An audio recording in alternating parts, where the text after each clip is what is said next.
I am excited for another episode of Dental Culture Convos. Today, our guest is author, speaker, and business coach, Dr. Alan Stern, winner of the Nifty Award for Most Inspiring Dental Professional. He helps dentists be more productive and profitable while living a life that is rewarding and meaningful. We are honored to not only have him as a guest today, but to also have him as the opening keynote for the upcoming Dental Culture Con. Welcome. Welcome, Alan. Chris, Carice, I cannot thank you enough for the warm welcome you've given me to CultureCon and your openness to my thoughts on something we're all very, very passionate about. And we're going to fix the world. You're going to fix the world, and I'm going to ride right there with you. I am so thrilled to be part of your world. Thank you very much. Yeah, it's an honor to have you, Alan. I love that you said we're going to fix the world because we have a question later on that's going to kind of touch on that. So it's bring it, friend. Let's go. So one of the things that I think is super important as we have these conversations, and me and Carice were kind of talking about this prior to our meeting, is a lot of times we have friends within the industry that we call friends, right? And it's through our association in the industry because we see each other so often, because we're so intertwined in our missions. But a lot of times we don't really know you on a personal level, right? And it can kind of feel like that sometimes. It can feel like we know each other personally because at most times when we go to events, we have dinner together, we have had drinks, we've laughed, we've shared our opinions about things, right? But it's important not to forget that we haven't truly had a total introduction to who you are, Alan. We know you're a dentist, and of course we had that amazing intro and bio that we just covered about who you are in this very small segment. But a big part of our conversation on Dental Culture Convos is for us to really dive deeper into getting to know who you are and what your story really is. So we have some questions, but we want this to be real conversational, Alan. You're a human being, you're a person outside of being a dentist and being a business owner. You're a father, a grandfather now, and you do a lot of amazing things for your family and then also for this industry. So let's just bounce naturally in between both of those paradigms. Okay. Sure. We are, one of the things I've constructed another talk for young dentists, and one of the things I want to emphasize: are you a human being or a human doing? Too often we get caught up in our work. You guys in your work, and me, even in my work with dentists today, but certainly when I was practicing, I was a human doing. And it was only later in my career that I realized, wait a minute. I'm Alan. I'm a human being who happens to be practicing dentistry. Yes. And you got to look at yourself like that. You got to identify your values. You got to really look inside. And I don't care if you're practicing dentistry or on a dental team, or if you got a blue collar job. Know yourself and know your values. So yeah, I'm honored to present to you whatever it is you want to know about me that helps us here. Yeah, absolutely. Carice, you wanna jump in? Yeah, no, I think having 40 years in 42. dentistry, over 40 years in dentistry, I think that there's got to be a lot that you've seen that has shifted, that has changed. But I would love to know about your career over those more than 4 decades and what exactly your career looked like. Only a dentist would take a flattering compliment like 40 and then immediately spontaneously correct you. No, it's 42. And the integration of humor for me was very important. I come from a very, very lower than humble beginning. So background, and you guys know this about me, I will just bring it out to the world, that my mother was a Holocaust survivor. And my mother subtly, subliminally indoctrinated that Jewish people were put in the world to suffer. And that was always in survival mode, not in flourish mode. And Mom always used to tell me, Alan, you're a survivor. You're a survivor. No. What I learned, and it was after Mom died, that we have every right to flourish.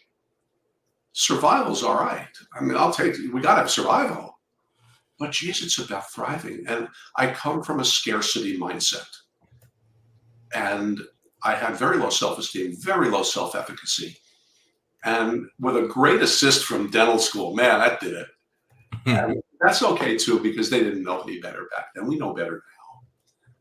But I went through my career really not thinking a whole lot of myself, even though I got feedback from others that said, Alan, you're good, you're a go-getter. My study club gave me a go-getter award at one point. And I'm saying, it's nonsense with me.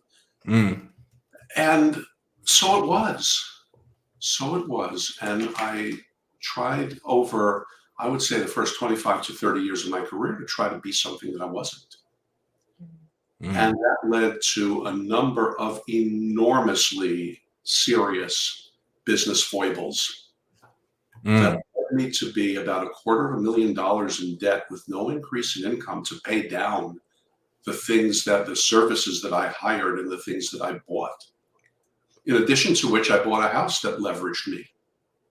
And oh my goodness gracious, in my late 40s, early 50s, I found myself in some trouble. There was an 800-pound gorilla in my room of debt.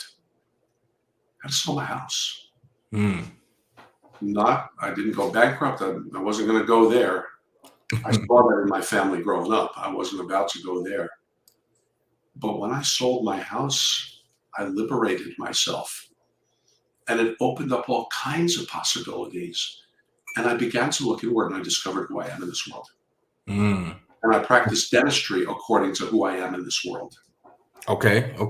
And then all of a sudden, the money started coming. The material and spiritual rewards became good. Here I am now. Okay. Rewired and refired. So that's it. Does that help a little bit? Yes.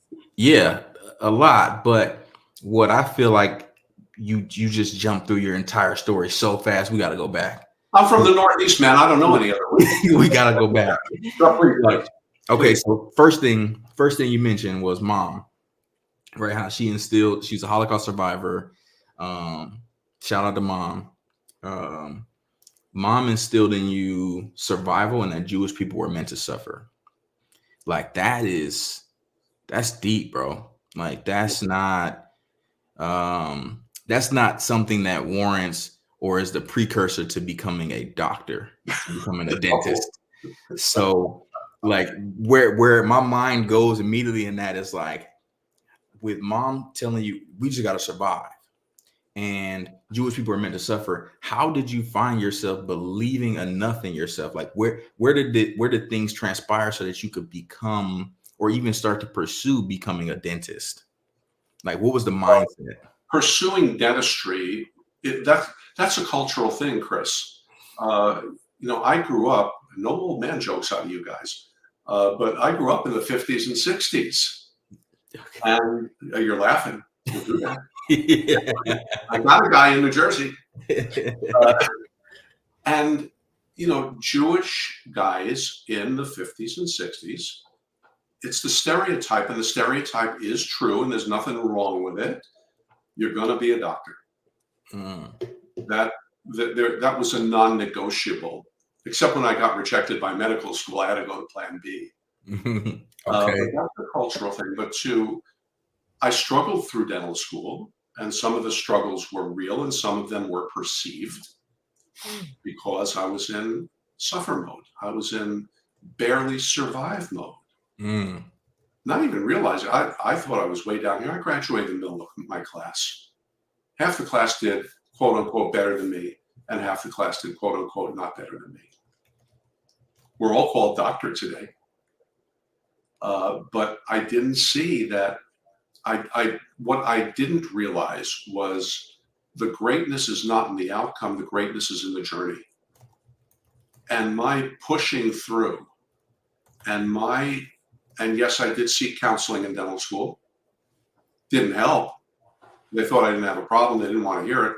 But thank God I had a great wife. I have a great wife who now is sick and tired of hearing it, but she was very willing to hear it back when we were first married. But I was able to summon up the inner strength to say, I'm going to get by this thing and I'm going to be okay. And I got through that. But then I got hired by somebody who I was his whipping boy.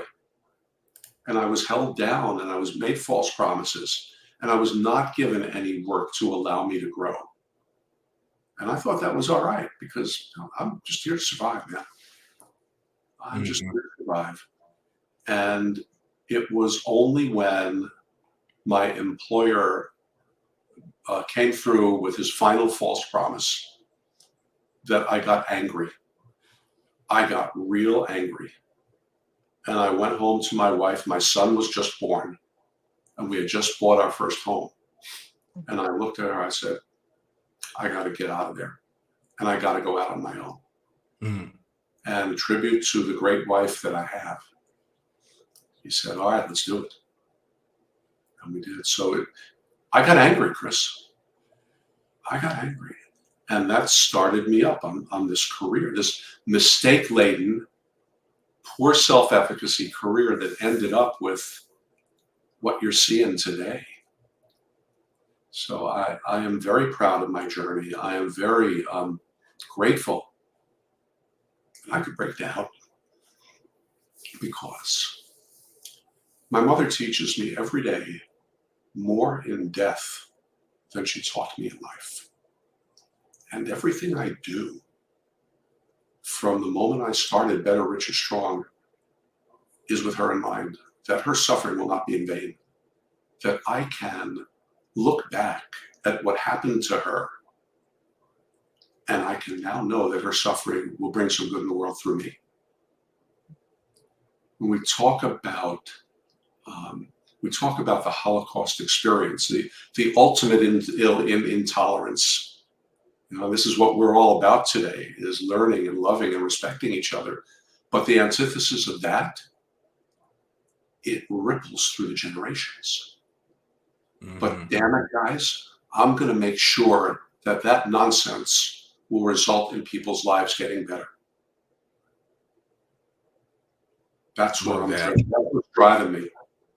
I love that. It's powerful. You really rounded out well the lessons and, you know, your story and how you moved from that mindset of suffering to a mentality of, you know, we can do more. There's more. Yeah. Yes. Yeah. And we're living good now. And my wife and I are very content.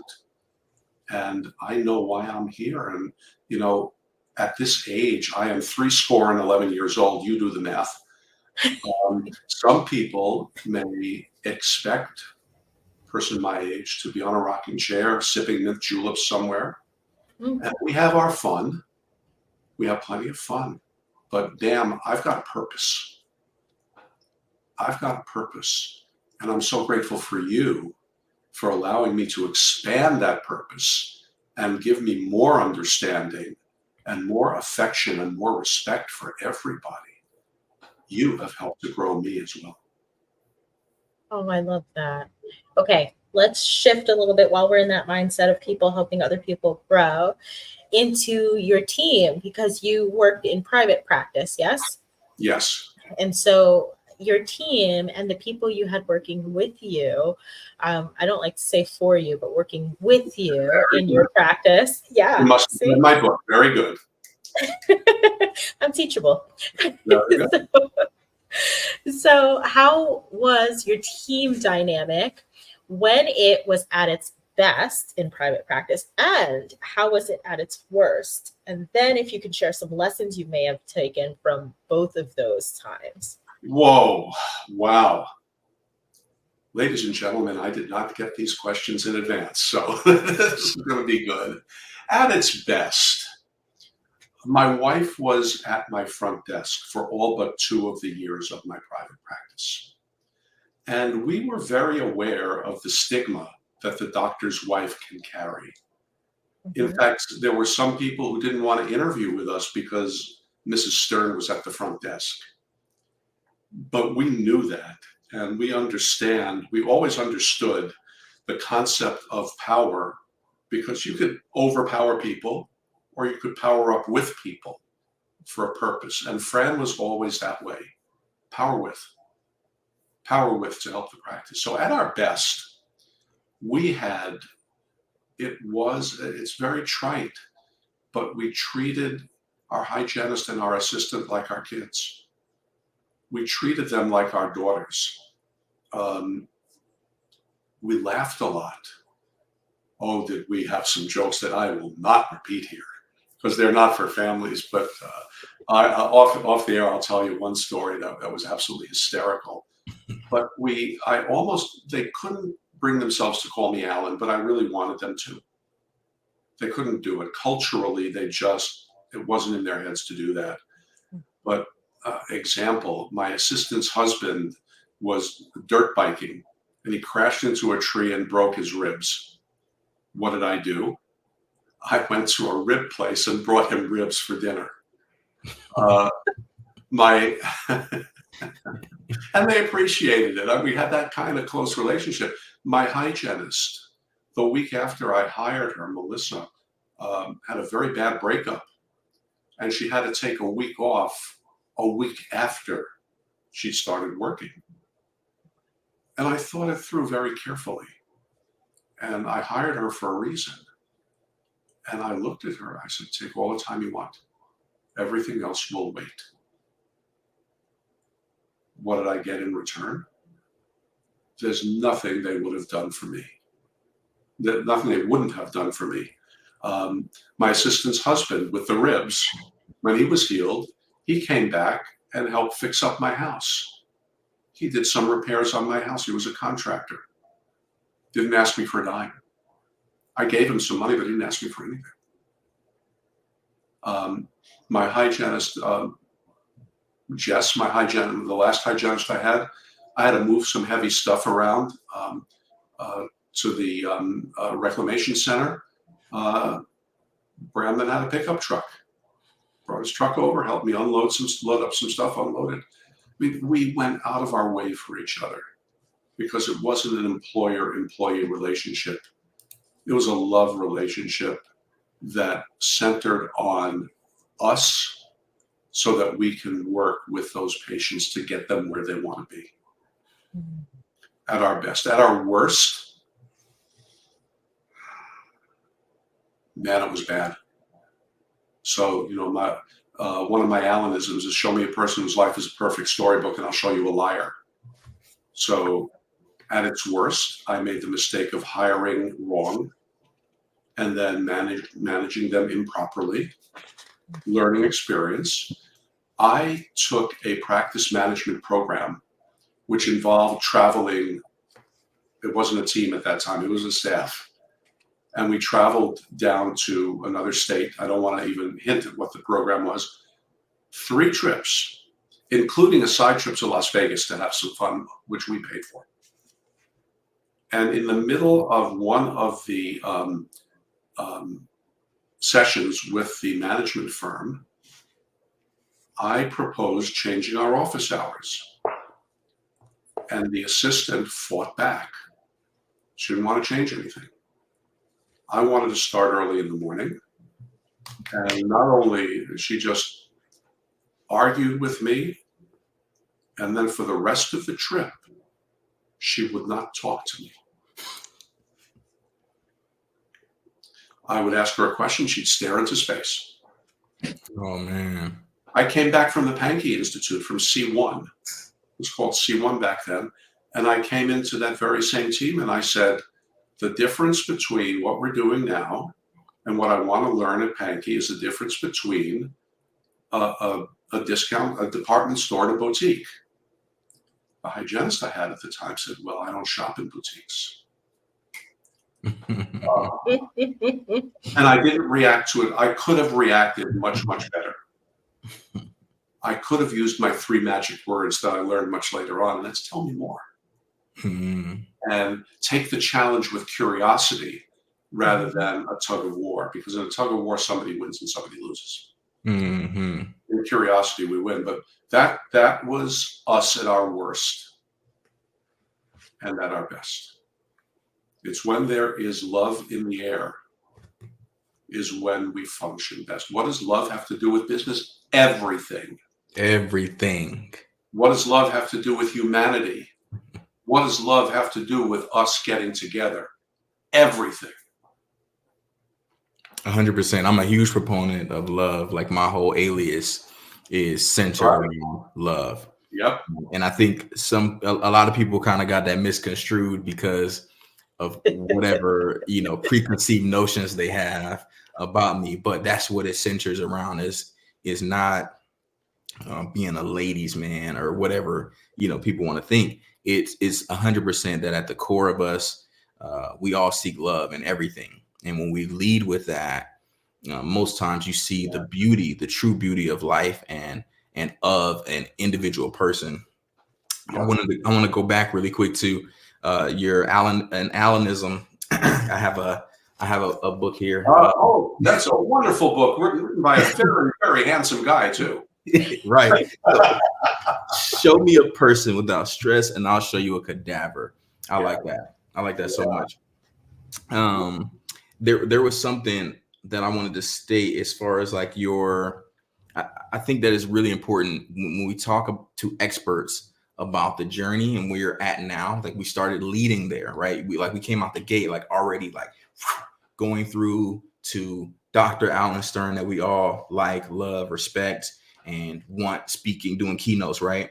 But I think in order for listeners who don't know who you are to connect to your message, they have to hear the reverse of better, richer, stronger, right? They have to hear when you were worse or poorer, weaker. Yeah. Right. So that they can connect, right? Because if we only have you on the show and we only talk about how awesome, how great you are, like they're not getting the full Alan. Correct. Right.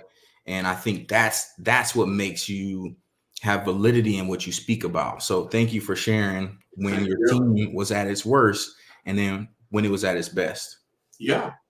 Yeah. We can go from stupid to smart, and we can go from scarcity to abundance anywhere we choose to. Yeah. I was not born this way. And the journey is what got me here. And thank you. And may I throw in as well, guys, that it also took 2 amazing therapists, a clergyman, a great circle of friends, family, to get me here. You don't do this stuff by yourself. You just don't. Allenism number 20. No one gets there alone. It's very important to know that. But thank you. I will answer anything from my fragility and vulnerability because it's important for people to know that I'm a real person. There it is. Yes. Yeah. By the way, I'm up to 89 of them. Wow, I love that. Yeah. This is it for people who are just listening and not looking at a visual. Right here, I have Dr. Alan Stern, who is our guest, is the handsome guy that he referred to.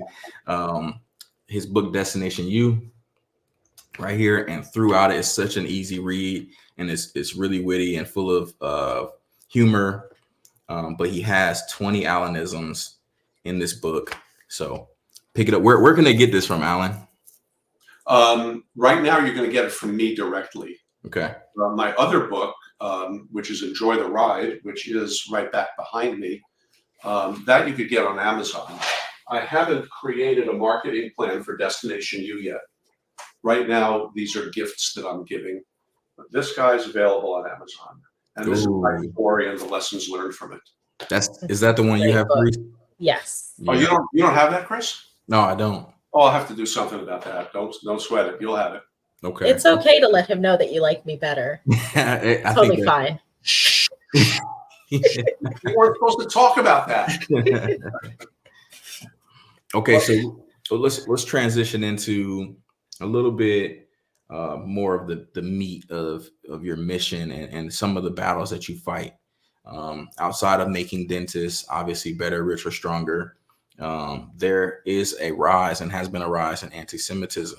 And what is your stance on that? Just share with us some Alanisms in that. First of all, I appreciate very deeply your curiosity on that.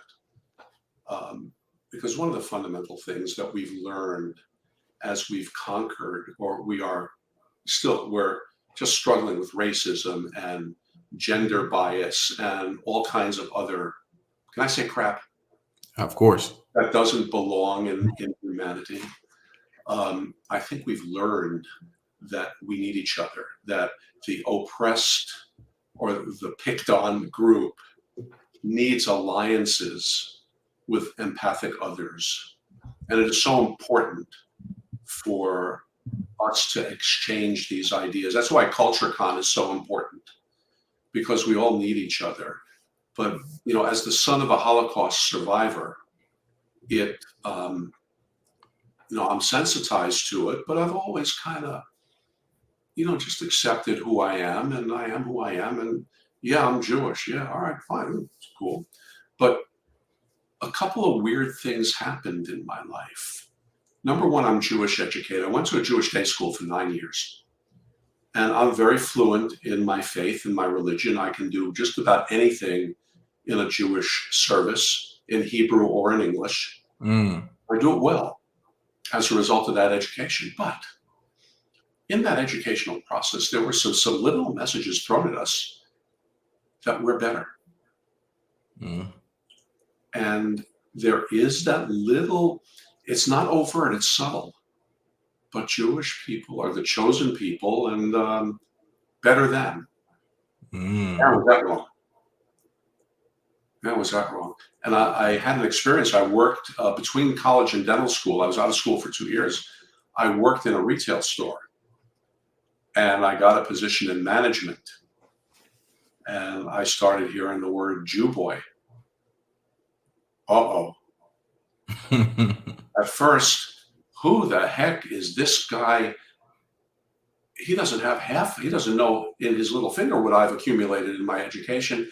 That damn ex-Marine who got kicked out for beating up his sergeant. Oh my God. He's calling me Jew boy. Oh, geez, I'm in trouble. And I get down to dental school at VCU. And we've exchanged this story. And I was asked, what does a Jew look like? And that I understand that to have been a naive question from a well-intended guy. But when I was nominated for school treasurer, let's have Alan as our treasurer because he's Jewish and those Jews know money. I knew where that was going already. Holy smoke. So I started to understand it's not that we're better. We are. And I bleed red just like you do. I breathe air just like you do. I have an irreducible need for love and belonging just like everybody else. And damn, they're not seeing it. It was scary. Mm-hmm. It was very scary. I did not have a social encounter with a Black person until I got to public high school. And those objects, when you objectify people, damn, they're real. They're fun. Some of them are nasty. Most of them are nice. Just like where I come from. It started to click. And so coming from a household, the son of a survivor, and the humbling experience of understanding that there's other people who are going through things also, and we don't need to compare. This is not a zero-sum game. Mm-hmm. It made me a better person. It made me a better person. And would I cancel out the Holocaust in exchange for my mother's better life? Absolutely. But all of this stuff, all of these things that we're accumulating now, and you as well, I'm sure you've been through your fair share of nonsense in your journeys, look where we are. For sure.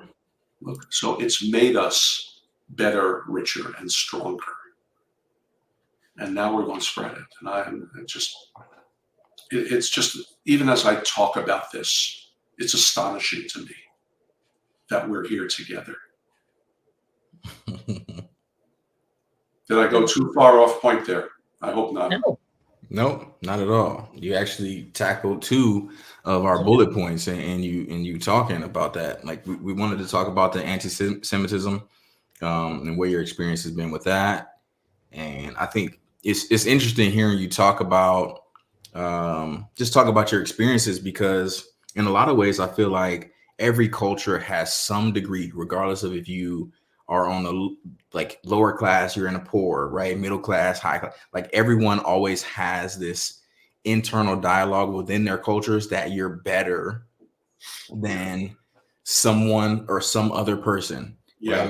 Right? And then you have to come to a realization that you're not, and that we all share so many similarities that it's impossible for you to be better, for anybody to be better than another. Because in a lot of ways, when you really sit down and talk to somebody about their story, their upbringing, their struggles, their triumphs, all these things, they're very similar. They're very congruent. It's just in a different part of the world with a different type of language, with a different, you know what I'm saying? Like it is so similar. How about instead of better, special, unique? Right. So then, yes. So then, perspective is important. Yes, very, very. We see things that are different. And I think there's a little reptilian brain, that old fight or flight amygdala back here, that causes us to pause and maybe to see something different as something that may be threatening and maybe an instinctive thing. But we are blessed with a cerebral cortex. And we are blessed with the ability to make that judgment. That differentiates us as human beings. If only we can use that filter. Say, no, this is, the guy with the yarmulke is not out to steal my money. This is just somebody who does things a little differently. That's all it is. That's all it is. Of course, you are a threat to us right now, Chris. That's a different level. Hang on, I gotta get a snapshot of this. Maybe we can get it at the. Let me see. How can I do it? Let me see. You got the picture? Reese, you don't want to rip your team? I don't have a team. Okay. No, I love this. I love this so much. Carice, you want to lead us into the next? Yeah. Well, I love hearing your energy when you talk about all of this. I love, because I can tell the passion there is so deep. And it was really important for us to have you as the opening keynote. But I would love to know from your perspective what it means for you, or what it meant for you to speak for Dental Culture Con, like what it is that, motivated you to be a part of this. What motivated me initially and what it means to me now. What motivated me initially was when our friend Elijah Desmond was doing a diversity panel at one of his dental festivals. Our friend Sandra Berger is a very good friend of mine. And she lives 15 miles from where I used to live. I knew each other. We knew each other before knowing Sandra was fashionable. And I called Sandra and I said, Elijah's doing a diversity thing. Don't you think Jewish people belong on that? And she said, I do. Let me talk to Elijah. And Elijah wanted Sandra to do it, and Sandra wanted Alan to do it. So I was a little pushy about Jewish people being part of diversity, because diversity means all of us. Yep. Yes. And in an era where anti-Semitism is starting to really get ugly, I think I really saw an urgent need to get a Jewish perspective out there and to get people to understand a Jewish person as a human being, so that when this junk pops up, that, wait a minute, I know Alan. Alan's not that. And Alan said Jewish people are not that, and he's pretty credible. So let's not tolerate this nonsense. That was the motivator. And I do believe that I belong with you and that you belong with me, in addition to all of the other folks we're going to have at CultureCon representing different things. And trust me, guys, that is not easy for a guy who grew up in an era where all of those unthinkable words and phrases now were normal back then. Mm-hmm. To be a keynote opener for this conference means that I have conquered that beast. And I put it where it belongs, in a place where it just needs to be boxed up and sealed. Because those words and phrases that were flip, funny, accepted, they don't belong. They never did, but we can't do anything about that. But you're not going to see that in my vocab ever. And if it does creep up back here, and I'll admit that it does because it was there from childhood, I tell it inside, shut the New Jersey word up. You don't belong here, pal. And you might have been in the past, but you're not in the present or the future. So for you to extend to me this honor, this privilege, and this responsibility to promote understanding, to promote respect and love, because we're people. You know, I don't see color. Well, yes, I do see color, damn it. I'm not blind, but I see a human being who's smart and who I like. And what else is there? And what else is there? You know, I love that, Alan. Alan, you represent well, you know, for the Jewish community. I think rightfully so. You are extremely credible. And in that, I'll put in front of that and say incredible. You're a good guy, man. Incredible. Oh. I think we're gonna wrap up here. This has been amazing, but we got rapid fire questions. All right. I'm gonna put on my thinking cap. There we go. All right. Chris, you gonna throw the first pitch, or you want me? Okay. All right. You ready? Let's go. If your life had a theme song, what would it be? Changes in Latitude by Jimmy Buffett. Oh, I love that you had an answer right away. Changes in Latitude. Nothing remains quite the same. Changes in latitude? Yep. Yesterday's changes in attitude. I can't do this with a straight face because there's a very profound point in there. And that is, yesterday's over my shoulder. I can't look back to for too long. There's so much to see waiting in front of me. Okay. I'm at the listen. I don't know. Can't go wrong. No, that's me, Chris. I wear it on my sleeve, man. I can't hide it. Love that. Love that. Okay. Boom. Here's another one. You're at the movies. You got a big bucket of popcorn and a drink. What candy do you have in your other hand?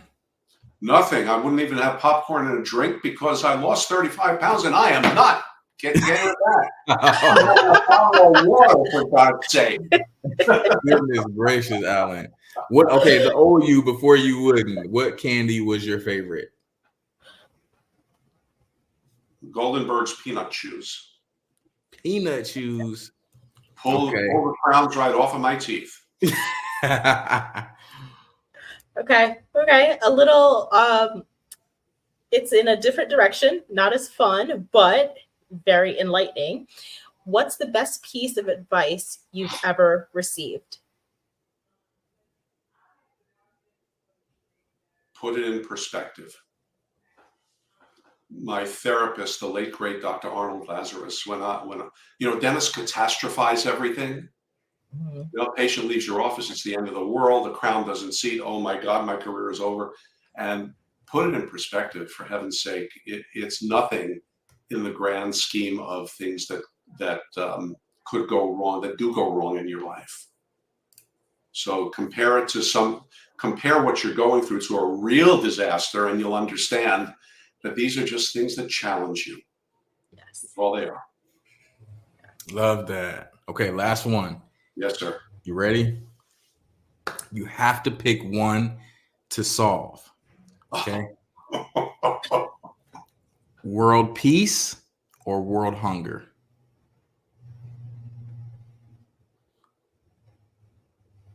World hunger, because when people are content, they tend to be more peaceful. Love that. That was a great answer. Great answer, Alan. Carice was Very good answer. she thought I was, when I added this question in, she thought, I don't know, that's a little dark. Like it might. It's yeah. And just mind you, I got married so I wouldn't have to make a decision for the rest of my life. This was a real challenge. Smart guy. Yeah. Love that answer so much, Alan. Yeah. And we want to say thank you, and we're really excited for you to grace our stage in February at the Dental Culture Con. One thing we want to put out there is Alan is a phenomenal coach. He's an author. He's a speaker. If you have an event that you're looking for speakers, we'd highly recommend Alan. If you're looking for just general advice from a wise man, I would reach out to Alan. Carice, you want to add anything? Well, Alan, I think the floor is for you. Where can people follow you, reach out to you, and connect with you? Well, after all that, Chris, I'm going to need a larger sized Yankee hat because you're swelling my head. Yeah. Alan at betterricherstronger.com. Join my Facebook group, Better, Richer, Stronger. I've got really good content that I put up almost every day. And I will, if you need a half hour of my time for me to listen to you, that's on me. Virtual coffee on me. So contact me any way you want. Alan at betterricherstronger.com. Facebook, Better, Richer, Stronger. I know Facebook's for old people, but get over it. Just send me a message through that, and I'll figure out Instagram later. But I'm very glad to speak to any of you, and I am so. This means so much to me. I can't even the question that you asked me about it before. This means more to me than you could possibly understand, and I also take it as a very serious responsibility. We are going to make the world better together, hand in hand with our colleagues. And we also might give a good bit of business advice to people who attend this thing. Yeah. So let's do it. Thank you for making me a part of this. No, thank you. Thank you. I'm looking forward to seeing you in February at Dental Culture Con. You got it.